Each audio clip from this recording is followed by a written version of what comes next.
Welcome to Radha channel. ನೋಡಿ, ನಾನಿವತ್ತು ಬಿಳಿ ಗುಂಬಳಕಾಯಿದು ಒಂದು ಕೂಟು ಮಾಡಿ ತೋರಿಸ್ತಾ ಇದ್ದೆ.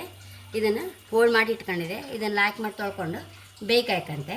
ಒಂದು ಬದಿ ಒಂಚೂರು ಮಸಾಲೆ ಹುರ್ಕೊಂಡೆ ಎಣ್ಣೆ ಹಾಕೊಂಡಿದ್ದೆ. ಒಂದು ಚಮಚ ಫಸ್ಟು ಕೊತ್ತಂಬರಿ, ಒಂದು ಚಮಚ ಫಸ್ಟು ಕಡಲೆಬೇಳೆ, ಒಂದು ಚಮಚ ಫಸ್ಟು ಉದ್ದಿನಬೇಳೆ, ಒಣಮೆಣಸು ಬೇಕಾದಷ್ಟು ಖಾರಕ್ಕೆ ತಕ್ಕ, ಬೇವಿನ ಎಲೆ, ಅರ್ಧ ಟೀ ಸ್ಪೂನ್ ಜೀರಿಗೆ, ಚೂರು ಹಿಂಗು,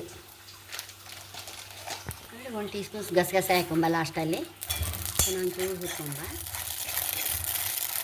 1/4 ಟೀ ಸ್ಪೂನು ಪೆಪ್ಪರ್ ಹಾಕೊಂಕಿತ್ತು.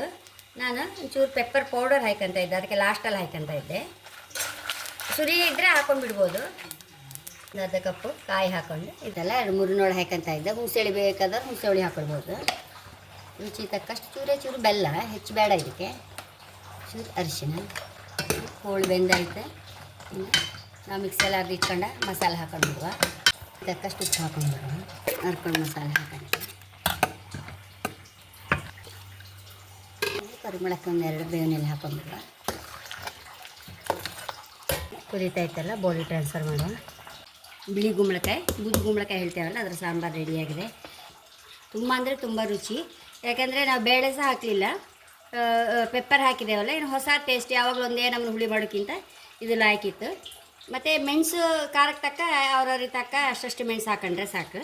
ಹಾಗೆ ನನ್ನ ಚಾನಲ್ ಇಷ್ಟ ಸಬ್ಸ್ಕ್ರೈಬ್ ಮಾಡಿ, ಲೈಕ್ ಮಾಡಿ, ಕಾಮೆಂಟ್ ಮಾಡೋದಂತ ಮೊದಲೇ ಬೇಡಿ. Thank you.